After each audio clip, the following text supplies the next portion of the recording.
안녕하세요. 해원생각 저자 해원 이충훈입니다. 해원이의 세상 엿보기 시리즈란 방송을 수요일 하고 있는데, 그것은 제가 해원생각 이 책을 쓰고 난 다음에 어느덧 한 5년이 지난 것 같습니다. 그 와중에 어떤 독자분들은 또 세상의 그 의문, 궁금한 점을 다시 해원 생각으로 풀어주면 어떻겠냐라는 의견이 많이 있어서, 오늘 세 번째로 어떤 분의 상담을 해드리고자 하는데, 여러분들도 궁금한 점이, 세상 살다 보면 궁금한 점이 많이 있잖아요. 어떠한 것이든 상관없으니까 요 아래 나와 있는 주소로 보내주시거나 녹음을 해서 보내주시면 순서대로 한 번 한 번 빠짐없이 다 매주 수요일마다 하나씩 방송을 해드리도록 하겠습니다. 그러면 이번 주는 어떤 사연을 저한테 보내온지 한번 들어보도록 하겠습니다. 원장님, 요즘 10월에 묘사를 간다는 사람들이 많은데 묘사란 어떤 거예요? 네, 이 묘사는 뭔가라고 얘기를 하는데요. 묘사. 이 묘자는 바로 뭐냐면 묘이잖아요. 무덤을 글자인데 이런 뜻이죠. 묘. 사는 제사사자는 의미거든요. 이런 묘 앞에서 제사를 지는 그런 묘사다라고 얘기하는데, 그러면 집에서 지내는 거를 제사라고, 묘에서 지내는 걸 묘사라고 그러겠죠. 그러면 묘사에 그렇게 보면 이 집에서는 어떤 분을 지내고 묘사는 또 뭐냐라고 할 수도 있겠죠. 그렇죠? 통상적으로 우리가 집에서는 제사를 요즘은 1대, 2대도 지내는데, 과거에 예를 보면 4대까지 많이 지냅니다. 4대까지. 우리가 과거에 일찍 결혼하고 10대도 결혼하고 하다 보니까 한 집안에 4대를 같이 있을 수 있잖아요. 그렇죠? 그러니까 이 고손자, 4대는 우리가 따지면 손자 입장에 고손자인데 고손자가 있을 수 있잖아요. 그렇죠? 그러니까 고손자 입장에서는 자기 고조 할아버지를 본 적이 있을 수 있으니, 그러니까 집에서 제사를 지내고, 그 다음 4대 지낸 분은 어떻게 할건, 그 위로는 어떻게 할 건가? 바로 이제 묘 앞에서 제사를 지낸다라고 해서 묘사인데, 그러면 날은 언젠가? 제사는 돌아가신 날을 지내잖아요. 돌아가신 날이라 해서 의미가 어떤 의미냐면, 만약에 예를 들어서 10일 날 돌아가셨다라고 얘기를 하면, 돌아가신 날 제사 지낸다고 했을 때, 통상 돌아가신 날 전날 9일 날 음식을 준비를 해서 9일 날 밤 12시, 그러면 우리가 일반적으로 자축인묘할 때 11시부터 1시 사이를 우리 자시를 하잖아요. 그렇죠? 그럼 12시가 지나면 그 다음 날짜니까 12시 딱 되면 10일이잖아요. 그렇죠? 그럼 10일 날 제사를 진행과 동일하다. 그래서 집에서는 통상 4대까지 돌아가신 날 첫 시에 지내기 제사다. 그러면 묘사는 또 마찬가지로 돌아가신 날 지냈냐? 아니다. 묘사는 돌아가신 분이 많이 있잖아요. 그렇죠? 돌아가신 분이 많이 있는데 그걸 일일이 다 돌아가신 날마다 제사를 지낼 수 없으니, 통상적으로 이 경상도에서는 일반적으로 이 가을 추수를 끝내고 음력 10월에 통상적으로 음력 10월 1일에서 10월 보름 사이에 특히 날짜를 정해서 그래서 묘 앞에서 지낸다. 그래서 그거를 날짜를 정한다 하니까 시제라는 의미를 많이 있습니다. 시제. 날짜를 받아서 제사를 지낸 거라 해서 이제 이렇게 시제를 지낸다라고 말씀을 드리고 싶네요. 이 정도로 하면 그런데, 근데 이 묘사하고 제사하고 순서가 다르냐? 보면 순서는 다 똑같습니다. 참고로 이 순서는 다만 이제 차이가 있다면 첨작을 안 한다는 첨잔. 이제 통상 제사 지낼 순서를 보면 맨 처음에 똑같습니다. 산소나 뭐 집에 제사 지낼 때 그 제사를 지내는 중환자가 이제 이 음식을 딱 차려놓고 산소에 가면 이제 중환자가 차리는 것보다 밑에 다른 사람들이 차리잖아요, 그렇죠? 그러면 중환자가 한번 둘러보죠, 그렇죠? 둘러보고 난 다음에 이제 재관들이 다 쓰면 이제 맨 처음에 참신례를 한다. 참신례. 이제 신을 참배한다는 그런 의미죠, 그죠? 다 같이 이제 절을 두 번 하는 거죠, 그죠? 두 번 하고 참신례를 하고, 그다음 이제 절을 두 번 하고 난 다음엔 이 첫 번째 잔을 올리는 사람을 초원자를 하는데 이제 그 제사에 주관자를 하겠죠. 통상적으로 제사 지내는 거는 뭐 맞상주가 많이 하잖아요, 그렇죠? 그 집에 제사를 지내니까 맞상주인데 묘사 때는 이 큰 집에 장손인 경우에 장손이 많이 하는데 장손이 없을 경우에는 뭐 큰 집이 잘 못한다면 문회를 구성하거든요. 문회, 뭐 소문회, 대문회, 문회를 구성하면 문회의 문장, 문회의 장이 이제 첫 번째로 이제 절을 하는 사람을 총관이라고 얘기합니다. 총관. 물론 이제 장손이 오면 총관은 무조건 장손이 되고 큰 집에 종손이 안 오면 문의 문장이 총관이 돼가지고 이제 똑같이 강신례를 하는 거죠, 그렇죠? 강신례는 무덤 앞에 향을 피우고 술을 따라서 무덤 앞에 땅에 붓는 예를 강신례인데, 왜냐면 이제 신이 나타나라라고 그런 의미죠.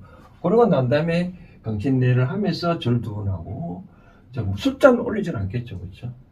그 다음 이제 하는 게 이제 조언 첫 번째로. 그러고 난 다음에 종간이 정손이 이제 문장이 절을 한번 하고 술잔 올리고, 그 다음 두 번째로 하는 걸 아언이라고 하거든요. 두 번째는 아언간이 다시 또 술을 따르고 절을 한번 하고, 절하는 사람이 이제 아언간은 이 통상적으로 뭐 적은 집에 이제 장자가 하기도 하고 뭐 나이가 많은 분은 하기도 하고 그렇게 합니다. 그다음 세 번째 이제 마지막은 종은 마지막으로 한다. 그러니까 이제 마지막을 한 사람이 이제 다시 이 술잔 따로 놓고 절을 하고, 이러고 난 다음에 이제 뭐를 하냐면 통상적으로 집에서 가보면 제사 지낼 때 뭐 부보를 한다 그러잖아요. 뭐 문을 닫고 귀신들이 식사를 잘 할 수 있게끔. 근데 이제 마찬가지로 이제 종은 마지막에 술잔을 올리는 사람이 이제 절을 하고 난 다음에 수저를 밥솥에 이제 밥그릇에 꽂고 국도 같이 올리고 난 다음에 산에서도 마찬가지 부보를 합니다. 그리고 이제 나와서 부보를 끝나면 숭령 갖다 올리고, 숭령 올리고 난 다음에 이제 집에서는 이제 요때 첨전을 하는데, 그렇지 않냐고 바로 숭령 올리고 나중에 닭, 그 다음 이제 다시 숭령 다 드시고 난 다음에 어느 정도 시간 지나면 한번 뭐 5,000원 10,000원 하면 되겠죠, 뭐 산이니까.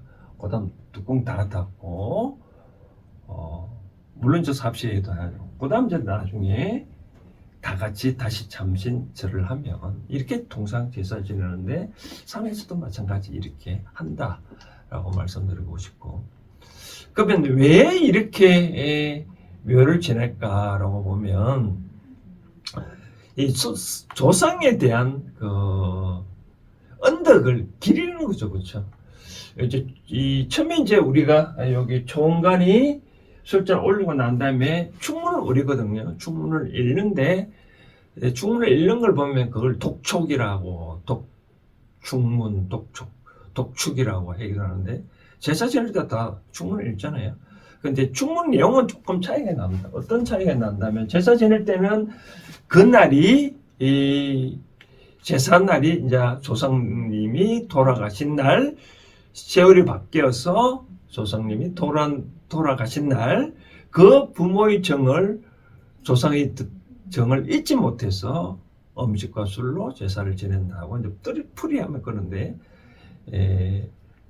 묘사 충문은 좀 다릅니다. 묘사 충문은 제가 또 이 지난주에 우리 집안에 제가 충문을 쓰고 독촉을 한 게 마침 제 자리에 있어서 오는데 읽어보면 나머지는 제 자리는 똑같은데 그 다음 이제에서 형고, 부고, 추산, 뭐 현비, 유인, 김씨, 신이라는 똑같은데 이 집에서는 이 묘가 없으니까 신유이라고 표현하잖아요, 그렇죠? 신유이.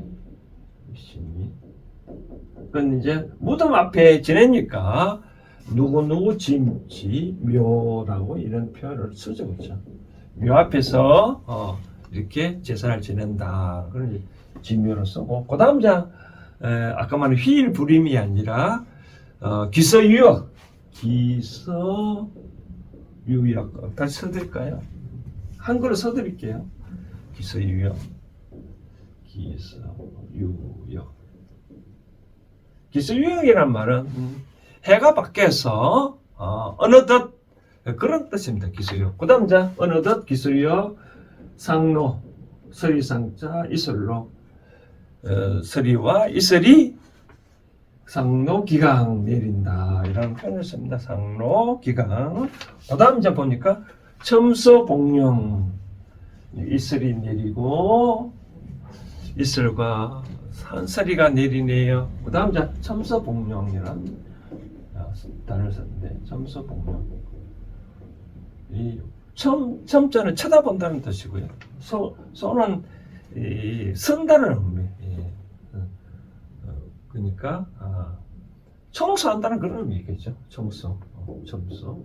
봉은 봉물이 뭐 흙을 샀다는 의미니까 영은 무덤이란 뜻인데, 그러니까 해가 잔소리가 내리는 시점에 어느덧 잔소리가 내려서 조상님의 무덤에 와서 일단 청소를 하고 나니 그러다 보니까 불성감모, 조상님의 뜻이 이기지 못한다. 불성감모. 그러니까 어떻게 건의청작 같이 건의청작. 그 다음부터는 또 똑같습니다. 건의 맑은 술로 요즘은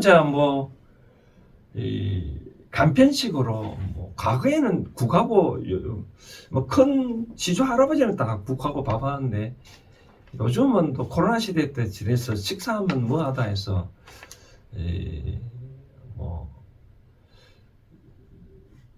떡도 안 하고 국도 안 올리는데 그런 경우에 어떻게 했냐면 건의청작 다음에 이제 그러면 포는 올리겠죠. 주가포, 과일로 지천, 세사, 상냥 이런 걸 있는데 포와 과일로 지천 공사하는 마음으로 제사를 드린다. 상냥 감흥하시옵소서. 그런 식으로 이제 읽거든요.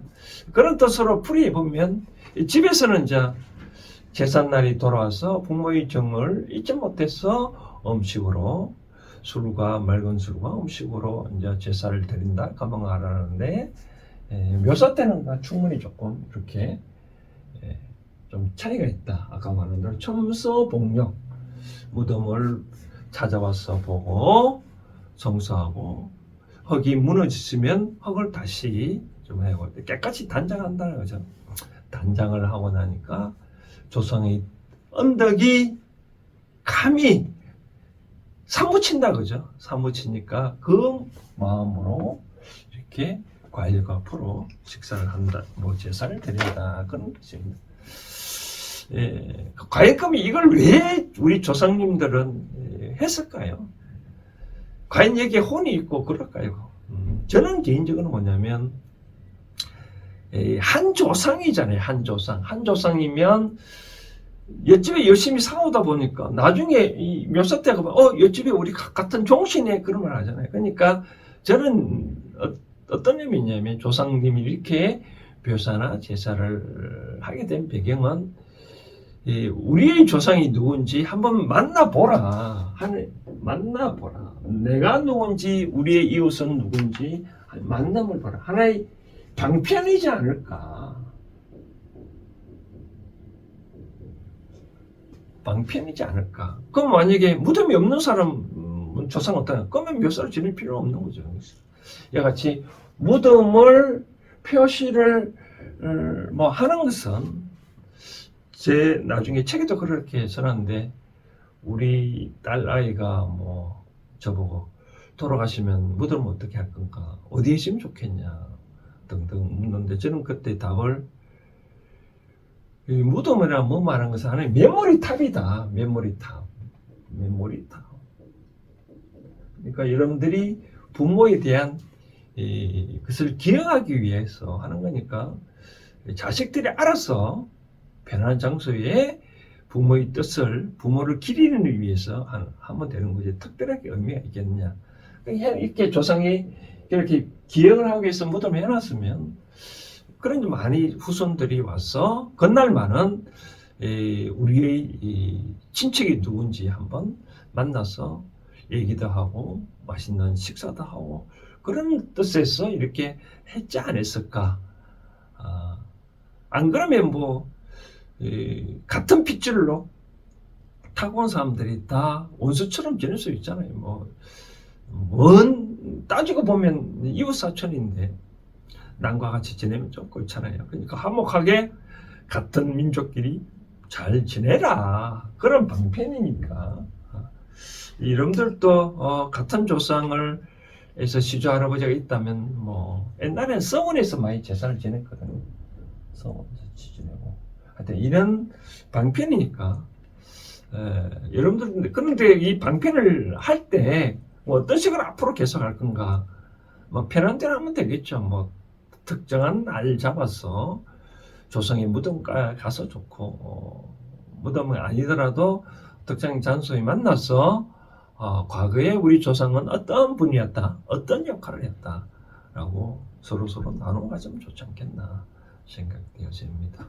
오늘은 요 묘사에 대해서 질문하신 것에 대해서 여러분들이 많이 도움이 됐을 거라 생각합니다. 감사합니다.